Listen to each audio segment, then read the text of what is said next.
Abra sua Bíblia aí no livro de Eclesiastes, capítulo 12. Dentro do texto de Eclesiastes, a gente abriu uma pequena série falando das 4 estações da vida, entendendo que esse texto, o livro de Eclesiastes, é uma coletânea de muitos pensamentos de Salomão. Já comentamos em outras oportunidades que os textos de Salomão não se resumem aos textos bíblicos, de Provérbios, de Eclesiastes, de Salmos. Na verdade, Salomão escreveu algo perto de milhares de pensamentos, milhares de provérbios, e esses foram separados, foram escolhidos pelo cânon e se tornaram texto sagrado. E dentro do livro de Eclesiastes também não tem uma sequência necessariamente cronológica. A gente não está falando de cronologia de acontecimentos, não é uma narração como a de Lucas, no Evangelho, que Lucas procura fazer uma narrativa acurada e ele procura colocar as coisas dentro do tempo e do espaço. Na verdade, são muitos pensamentos. Mas, no final, aqui capítulo 11 e capítulo 12, a gente entende que se todos os demais textos estavam numa ordem não preocupada com cronologia, de fato, o final do capítulo 11 e o capítulo 12 fala do final da vida. Ele para analisar a vida humana e entendo eu que para analisar a sua própria vida. E Salomão, nós temos entendido também que o Salomão que escreve os Eclesiastes, ou o texto de Eclesiastes, é o Salomão envelhecido, é o Salomão que já havia rompido com Deus, não é mais aquele menino, aquele jovem humilde que pede a Deus sabedoria, mas agora é um rei sábio, que tem um status muito elevado na sua geração, que reis e rainha, como a rainha de Sabá, saem de regiões longínquas e vêm para visitá-lo, para presenteá-lo, para ouvi-lo, porque Salomão tinha alcançado algo realmente notório diante da geração dele. Mas nem a riqueza, nem a sabedoria, nem o status, nem o poder militar, o poder econômico, nem os prazeres sexuais, nada disso trouxe satisfação a Salomão. E talvez isso explique, porque chegamos no capítulo 12 e a gente vê um fardo tão pesado, tão carregado na vida do velho Salomão. Eclesiastes capítulo 12, do versículo 1 até o 8, diz o seguinte: lembre-se do seu Criador nos dias da sua mocidade, antes que venham os dias maus e cheguem os anos, que você dirá, não tenho neles prazer. Lembre-se do Criador antes que se escureçam o sol, a lua, as estrelas e as nuvens voltem depois da chuva. Lembre-se dele antes do dia em que tremerem os guardas da casa, os seus braços, e se curvarem os homens que no passado eram fortes, as suas pernas, e cessarem os moedores da sua boca, por já serem poucos, e se escurecerem os que olham pela janela os seus olhos. Ele aqui nesse versículo 3, de maneira metafórica, ele fala da perda da força, do vigor do corpo humano. E ele fala dos braços que já não protegem mais a casa, que já não são suficientes para a luta, para guerrear. Ele fala das pernas que já não conseguem mais manter a mesma força, a mesma disposição, a mesma agilidade. Ele fala dos dentes que já se tornam poucos e são fracos. E fala dos olhos que escureceram e já não permitem mais ver o detalhe do detalhe das coisas que outrora nós admirávamos. Versículo 4. Faça isso antes que as portas da rua se fechem e o ruído das pedras do moinho se tornem difícil de ouvir. Quando você se levantar, a voz das aves e todas as harmonias, filhas da música, começarem a desaparecer. Você está com a audição fraca, você já não consegue ouvir as coisas do outro lado da rua, você já não consegue mais saborear, você não consegue mais curtir, você não consegue mais ter prazer com a música. Versículo 5, quando você tiver medo do que é alto e se espantar no caminho, quando florescer como a amendoeira e o gafanhoto lhe for um peso. E quando você perder o apetite, porque o ser humano vai à morada eterna, e os pranteadores andarão rodeando pela praça. Lembre-se do seu Criador, antes que se rompa o fio da prata, e se despedace o copo de ouro, e se quebre o cântaro junto à fonte, e se desfaça a roda junto ao poço, e o pó volte à terra, de onde veio, e o espírito volte a Deus, que o deu. Vaidade de vaidade, diz o pregador, tudo é vaidade. É um texto meio melancólico, né? É um texto assim, que deixa a gente até meio tenso, com a maneira com que ele pensa, com a maneira com que ele aborda, com a maneira com que ele reflete a respeito do final da vida. Por que Salomão estava pensando assim? E nós separamos, né, para meditar nos tempos nossos na vida através das 4 estações.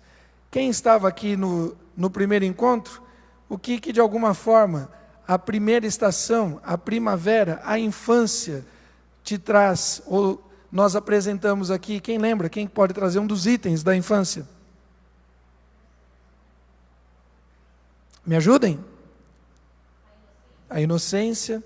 Nós devemos viver, adorar ao Senhor na inocência das crianças, que não julgam, que de alguma forma se permitem ver a vida de uma maneira mais colorida. Quando a gente se torna adulto, a gente já não é mais tão inocente, a gente já tem dúvidas a respeito de tudo, a gente duvida das pessoas. A criança, ela é muito crédula, ela acredita. O que mais da primavera? Ixi, acho que está todo mundo no inverno já perdeu a memória, já... Alegria, as crianças são alegres, as crianças são felizes, e se nós adultos não fizermos nada para atrapalhar, a palavra de Deus diz que delas é o reino dos céus. Então há uma alegria intrínseca na vida da criança, por mais simples que seja a vida dela. Às vezes a gente com dor no coração vê crianças muito pequenas na rua, vendendo, esmolando, pedindo e rindo, porque ela não entende que aquilo não é para ela, que aquilo não é brincadeira, que aquilo no fundo não é a vida. A vida tem sido cruel com ela, mas ela não sabe ainda, porque ela é inocente, e ela mantém uma atitude de alegria. O que mais? As crianças são muito fáceis de perdoar, não guardam rancor, e vivem alegres, brigam com o amiguinho, com a amiguinha ali, às vezes surge uma situação, os pais ficam todos nervosos, todos numa situação de conflito, às vezes até mesmo dentro de família, e as crianças, primos, vizinhos, já estão ali brincando, enquanto os pais estão se matando. Pai, irmão, cunhado, cunhada, fica anos sem se falar, e as crianças estão nem aí para essa situação dos velhos. E a respeito do verão, o que diz respeito à nossa juventude? O vigor. O que mais? A força, movimento, os sonhos. A juventude tem essa proposta, né? Muito movimento, muita força, muito vigor, muitos sonhos de ter, de fazer, de realizar, e nós precisamos sim voltar a sonhar com as coisas do alto, pensar nas coisas do alto, sonhar com a salvação de familiares, sonhar com a restauração da família, sonhar com a recuperação, com a libertação de um parente. Nós precisamos sonhar, porque se nós não sonharmos no Senhor, aonde nós sonharemos? Aí nós falamos do outono, a fase adulta. O que os irmãos lembram aí do outono? É uma fase mais responsável, né? É uma fase da vida mais... E a gente colocou que o outono tem um pouquinho das 4 estações. Ainda há alguma coisa do vigor da juventude, ainda há um pouco da alegria, da disposição, da primavera, da infância, mas o outono tem outras características. O que mais?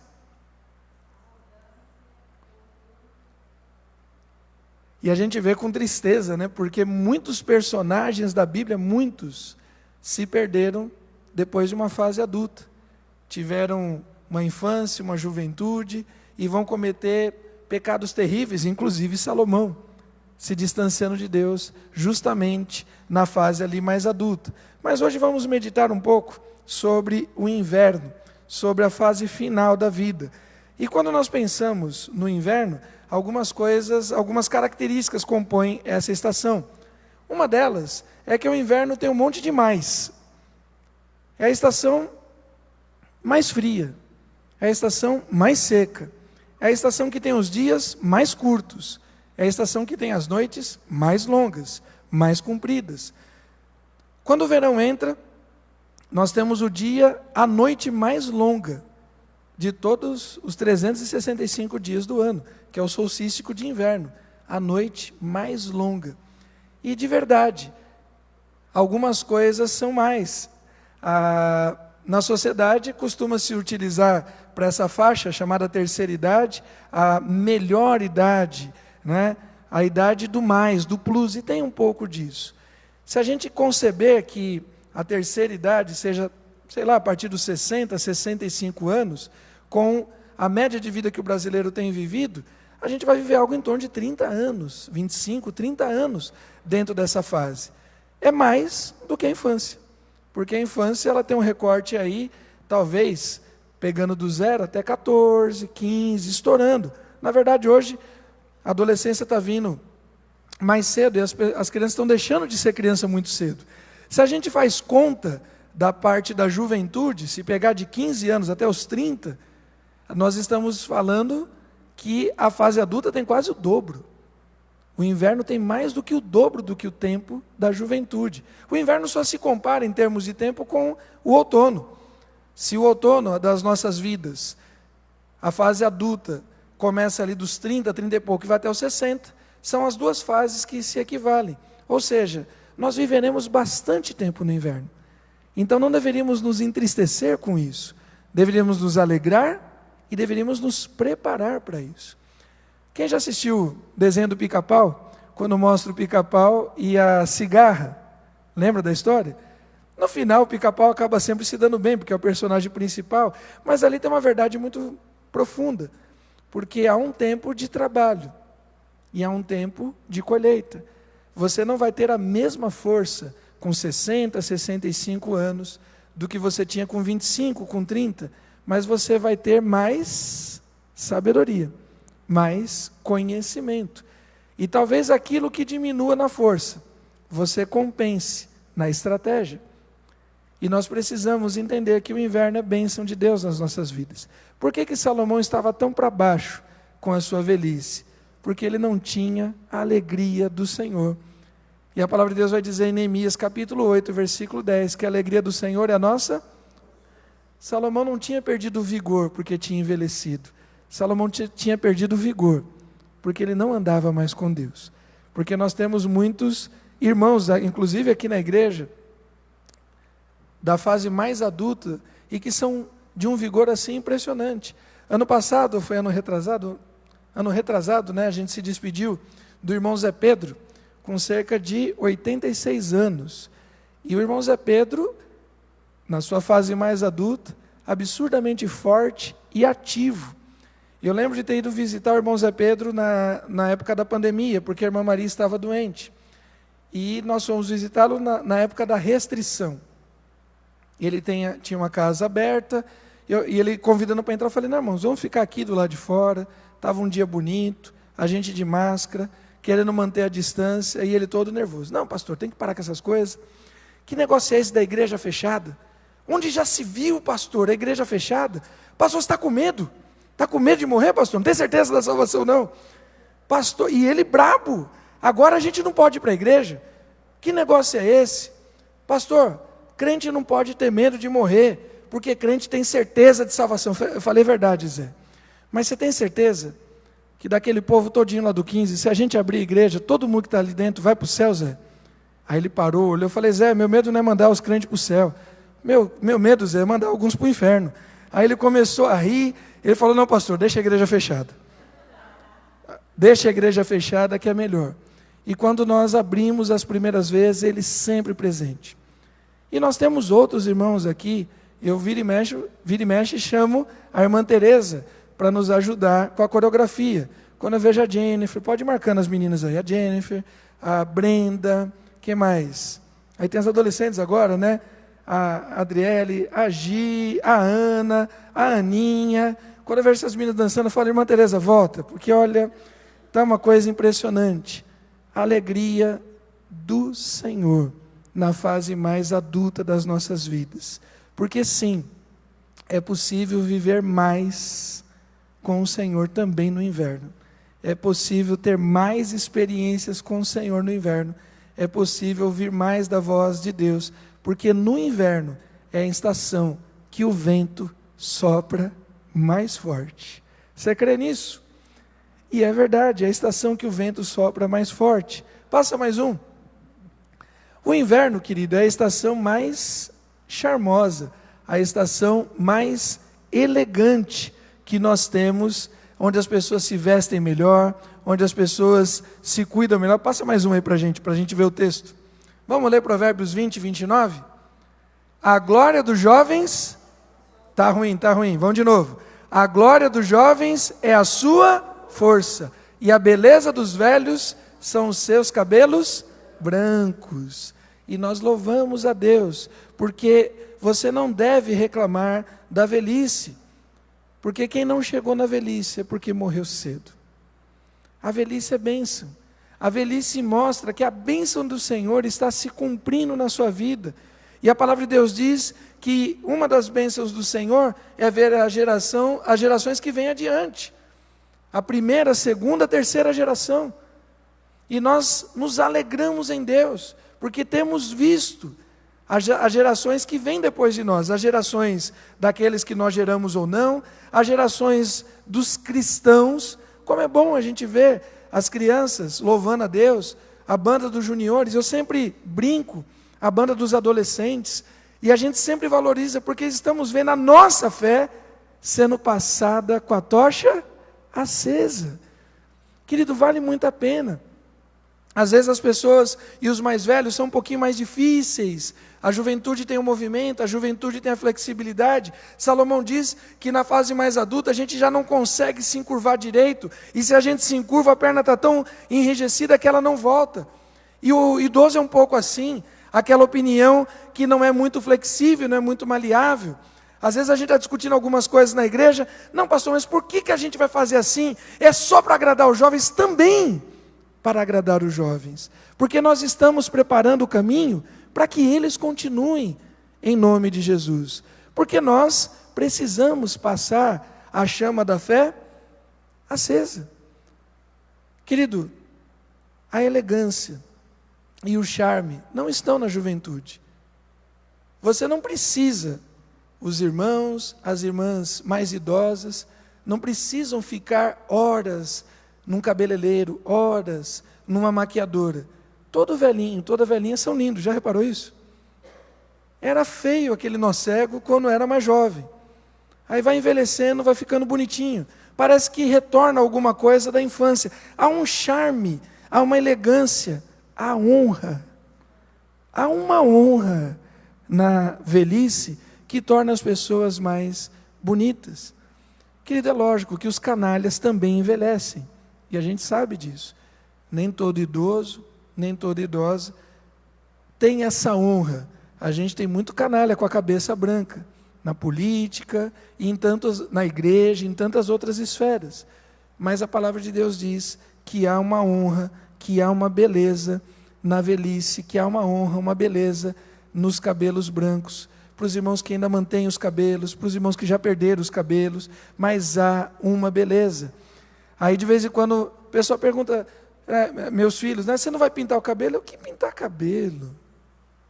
Que pintar cabelo? Deixa o cabelo do jeito que ele está, até porque isso é sinal de bênção de Deus. Os irmãos que estão com cabelo branco, e os irmãos que pintam aí também, né, se sintam felizes, alegres e honrados, porque o inverno é a estação mais charmosa da nossa vida.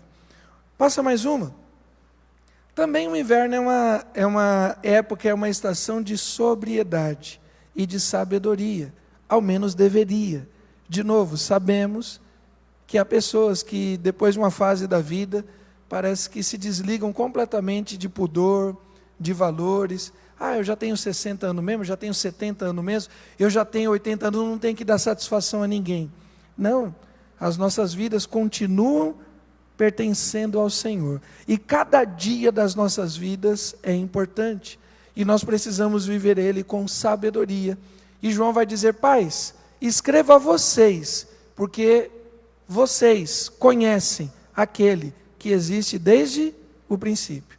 Há uma sabedoria, há um conhecimento da palavra de Deus. Esse mesmo texto na sequência vai dizer que os jovens são fortes, mas diz que os pais é que detêm o conhecimento da sabedoria de Deus. Você tem transmitido o conhecimento de Deus na vida dos seus filhos, dos seus vizinhos, dos seus sobrinhos, dos seus mais novos. Você tem transmitido o conhecimento de Deus para a geração que vem depois de você. Não precisa levantar a mão, mas você que é adulto, qual foi a última vez que você veio num culto de jovens aqui na igreja? Qual foi a última vez que você veio num culto de adolescentes aqui na igreja? E o culto de jovens, o culto de adolescentes, os juniores da igreja precisam da masculinidade, da feminilidade, da sabedoria de cada um de nós que já passamos por essa fase jovem e chegamos na fase adulta mantendo a fé. Há estatísticas terríveis quando falam da juventude, daqueles que aceitaram Jesus com 12, 13, 14, 15 anos, e que quando chegam com 26, 27, 28, estão abandonando a fé. Vários motivos explicam esse fenômeno. Um deles é a falta de amizade com crente adulto. O jovem precisa ter relacionamento de sabedoria com homens adultos. A menina precisa ter relacionamento de sabedoria com as mulheres adultas. Precisa haver troca de experiência. Para chegar e dizer assim: filha, eu já passei por isso, eu lembro. Na minha época de adolescência, na minha época de juventude. Mas o Senhor foi comigo. Mas eu caminhei mais uma légua. Mas eu não desisti. E eu continuo firme na fé até os dias de hoje. Por que muitos jovens na igreja ficam pelo meio do caminho? Porque não têm seus pais no Evangelho. Porque muitos dos seus pais que estão no Evangelho não dão testemunhos. Quem estava domingo aqui no culto, que o pastor Luiz Rosa deu testemunho, ele falou do testemunho ruim dos pais dele. Ele foi criado na igreja, mas aprendeu a beber e a fumar dentro de casa com seus pais crentes, que dão mau testemunho. E nós precisamos, queridos, dar testemunho a esses meninos e meninas. Toda última sexta-feira do mês nós temos a Sexta Teen. Todo primeiro sábado do mês nós temos o encontro de jovens do mentoreamento. Todo sábado à tarde nós temos o encontro dos adolescentes. Por que você não separa um tempo e vem participar, e vem interagir, e vem dividir sabedoria e sobriedade com aqueles que ainda não adquiriram?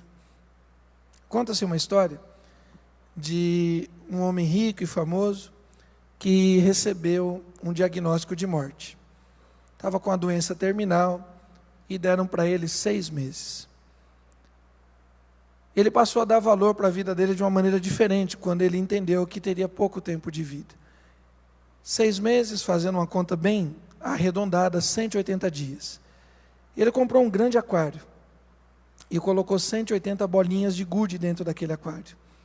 E cada dia que ele vivia, ele tirava a bolinha do aquário e observava a vida dele diminuindo conforme as bolinhas do aquário diminuíam. Ele tirava do aquário, que tinha 180, e colocava num outro, vazio. Até que chegou o dia que a última bolinha foi retirada e ele ainda estava vivo. E aí ele passou a fazer esse mesmo exercício, ao contrário. E ele olhava para cada uma daquelas bolinhas e entendia aquilo como um dom diferente de Deus, porque a vida dele tinha sido decretada a morte. E cada um daqueles dias ele passou a viver diferente, entendendo que aquilo era um presente de Deus. A verdade, querido, é que nós não sabemos se são 180, 200 dias, um dia, 2 horas, mas nós deveríamos estar contando os nossos dias. O Salmo de número 90 diz exatamente isso: Senhor, ensina-nos a contar os nossos dias, de tal forma que alcancemos corações sábios.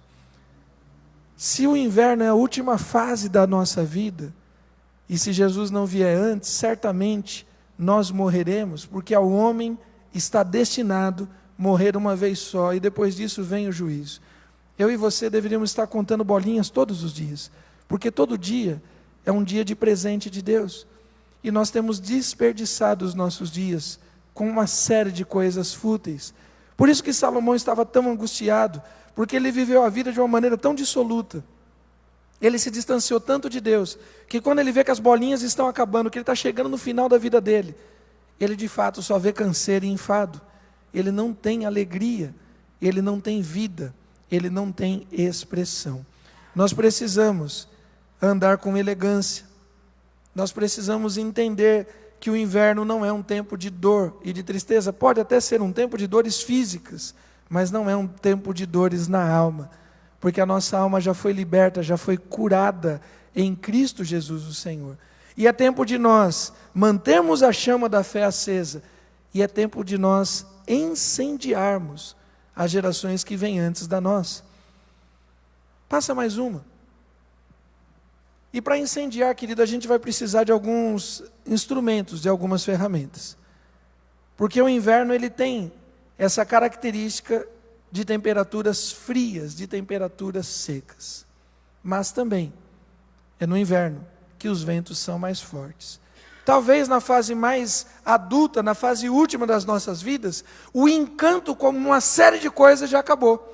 Não é uma fase que você está correndo atrás de igreja, você não está correndo atrás de pastor, você não está correndo atrás de banda famosa, de músico famoso, você parou de correr atrás de profecia, você parou de correr atrás de milagre, você parou de correr atrás de espetáculo. Não é qualquer coisa que te esquenta, mas é nessa fase que o vento sopra mais forte.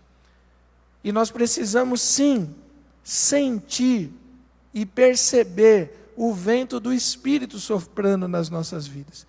Quem sabe é nessa fase, e eu tive a experiência de viver isso. Há 3 anos atrás, quando eu fui participar do projeto missionário lá no Amazonas, um grupo de senhoras, aposentadas, algumas viúvas, indo para o Amazonas. Para quem não é de lá, para ficar num barco 10 dias, andando bastante, carregando água, levando a mensagem nas comunidades ribeirinhas, nas tribos um pouco mais afastados, é um trabalho desgastante para alguém que esteja com 70 anos, com 68 anos, com 70 e poucos anos. Mas elas faziam com muita alegria. Sabe por quê? Nada impedia que o vento soprasse na vida delas. Algumas já eram viúvas, outras eram divorciadas, algumas tiveram filhos, outras não tiveram. Umas tiveram filhos e os filhos casaram, os filhos ainda se conectam. Outras tiveram filhos, os filhos abandonaram. Nada mais impedia. Há uma fase da vida que a criança não consegue fazer, porque ela é dependente dos pais. Há uma fase da vida que o jovem não consegue fazer, porque ele está correndo atrás do futuro dele. Há uma fase adulta da vida que não conseguimos por causa de esposa, marido, de filho e de compromisso. Mas o que impede uma pessoa, no inverno da vida, de dedicar a vida dela para as coisas do Senhor? Joel capítulo 2, versículo 28. E acontecerá depois disso, que derramarei o meu espírito sobre toda a humanidade. Os filhos e as filhas de vocês profetizarão. Os seus velhos sonharão, e os seus jovens terão visões. Os velhos estarão sonhando. José do Egito, já com mais de 100 anos, ele disse o seguinte: certamente Deus visitará vocês. E quando Deus visitar vocês, eu já estarei morto, mas peguem os meus ossos e tirem deste lugar, porque não é aqui que o Senhor prometeu que nós ficaríamos. A nossa terra é outra. Querido, na verdade, nada deveria impedir que nós pregássemos o Evangelho. Nem na primavera, nem no verão, nem no outono e nem no inverno. Nada deveria impedir. Mas no inverno nós temos personagens bíblicos fazendo coisas fantásticas. Quando o povo ascende à terra prometida, e havia um dos lugares mais inóspitos para ser conquistados. A tribo de Ruben, a metade da tribo de Manassés ficou antes do rio, tinham muito gado, queria uma região mais plana, queria uma região mais verde. O restante da turma tem que atravessar o rio e lutar os combates. Algumas tribos se contentam com um pedaço pequeno da terra, e na verdade Deus tinha dado uma grande extensão. Eles lutam pouco, ganham pouco e ficam acomodados. E havia uma cidade a ser conquistada, uma cidade forte, uma cidade alta, protegida pelas montanhas e pelas rochas. Jebus. Essa cidade tinha um significado que ninguém daquela geração conhecia. Ali seria o lugar do templo, ali seria a cidade real, ali seria o lugar que o Salvador entregaria a sua vida por nós. Mas eles não tinham essa noção toda. Mas sabia-se do desafio. E fizeram um lançamento. Quem irá subir até Jebus e conquistar? Calebe, que já tinha por volta de 120 anos, mas que nos últimos 40 anos não tinha envelhecido, nem ele, nem a sua roupa, nem a sua espada. Ele disse: eu vou. E Calebe tomou aquela cidade e conquistou. Querido, o que impede que você hoje faça algo grandioso no nome do Senhor? Não é a idade. Nunca foi a idade. Até porque quando você era mais novo, você também não fazia. Só tem lógica alguém dizer que agora é mais difícil, se de fato, quando tinha 20, 30, 40 anos, estava fazendo grandes coisas ao Senhor. Porque se nós sempre estivemos fazendo coisas comuns ao Senhor, o que nos impede na fase adulta, de fato, nos dedicarmos mais às coisas do reino de Deus? 2 idosos receberam Maria e José quando foram levar Jesus ao templo para circuncidar. E quando a gente faz conta pelo que o texto bíblico diz, a gente chega em idades avançadas, mais de 80 anos. Ana era viúva e sozinha, mas ela estava no entorno do templo, porque ela aguardava o cumprimento da promessa de Deus. A fase final da vida não é uma fase de melancolia. Ela foi para Salomão, porque Salomão havia se prostituído espiritualmente falando, havia se vendido a tantos outros deuses, o seu coração já não era mais puro, já não era mais íntegro. Mas, queridos, nós precisamos entender que a fase final da nossa vida não é para comprar uma casa na praia, não é para comprar um sítio, e nada contra quem tem casa na praia ou sítio. A única raiva que a gente tem é quando o irmão vai e faz churrasco e não chama a gente. O resto não tem problema nenhum. Mas não é essa a meta de uma vida. A meta de uma vida tem que ser: eu quero me organizar, eu quero pagar minhas contas, eu quero ficar disponível, eu quero ver meus filhos andando e seguindo o seu caminho, e eu quero estar livre para fazer as coisas do reino de Deus. Porque em todas as outras estações eu deveria ter feito, mas eu não vou me despedir dessa vida sem dedicar, ao menos que seja, uma estação ao Senhor. Para terminar, na última fase da vida, o corpo está diminuindo a força, o corpo está diminuindo o vigor, o corpo está diminuindo a elasticidade, o corpo está diminuindo a força óssea, o corpo está diminuindo até de tamanho. O corpo está diminuindo, mas a vida está aumentando. Quando estamos no inverno, não estamos perto da morte.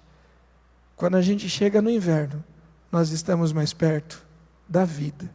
Porque Jesus está voltando muito mais rápido para quem está com 95 anos do que para quem está com 45. E aquele que está com 95 dentro da casa do Senhor, ele está em vida declarando: combati o bom combate, encerrei a carreira, guardei a fé. Quem está com 45, com 50, com 60, ainda não pode afirmar que guardou a fé. Quem está com 90 e pouco pode. Queridos, o corpo está diminuindo, mas a vida verdadeira está chegando. Russell Shedd, que morreu há pouco tempo atrás, 5 anos atrás, eu acho, tem essa entrevista dele no canal do YouTube. Pastor Paulo Mendes foi visitá-lo, já nos últimos dias, semanas de vida, e perguntando como ele estava, o que ele tinha a testemunhar, o que ele estava sentindo, e ele com câncer, com dores, e ele disse algo fantástico: eu estou desmamando da terra. O desmamar é quando um doente começa a diminuir os remédios, não porque está morrendo, mas porque ele estava sendo curado. Querido, a maior cura que um crente pode receber não é ser curado de um câncer, e Jesus faz isso, amém? Não é ser curado de uma doença terminal. A maior cura é ser plenamente restaurado e ter o corpo transformado e ouvir, porque o idoso já está ouvindo menos, mas ele vai ouvir: vinde, bendito de meu Pai, entre para o gozo, para o lugar que foi preparado a você antes da fundação do mundo. Pois sabemos que se a nossa casa terrestre, desse tabernáculo, desse corpo, desse físico, se desfizer, nós sabemos, aí pode até tirar o ser, né? Porque não vai ser desfeita, ela vai ser desfeita. Ela vai ser desfeita. Temos da parte de Deus um edifício. Cai uma casa, cai um tabernáculo, é erguido um edifício, uma casa não feita por mãos humanas, uma casa eterna, uma casa nos céus. Querido, não tenha medo da velhice.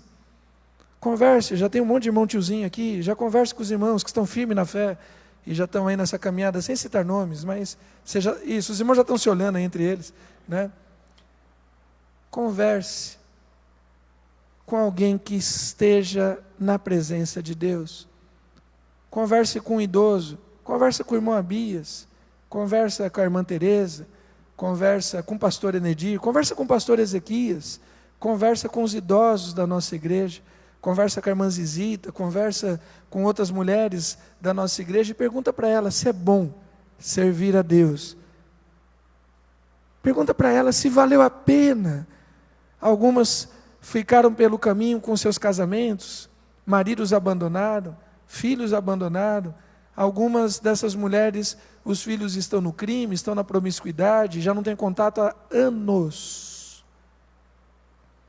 Pergunta para elas, e elas vão te dizer alguma coisa parecida com o que disse Davi: já fui moço, hoje eu sou velho, nunca vi um justo passar necessidade extrema e nunca vi a sua descendência mendigar um pão. O que Davi está dizendo? Já fui moço, hoje eu sou velho, vale a pena continuar servindo ao Senhor.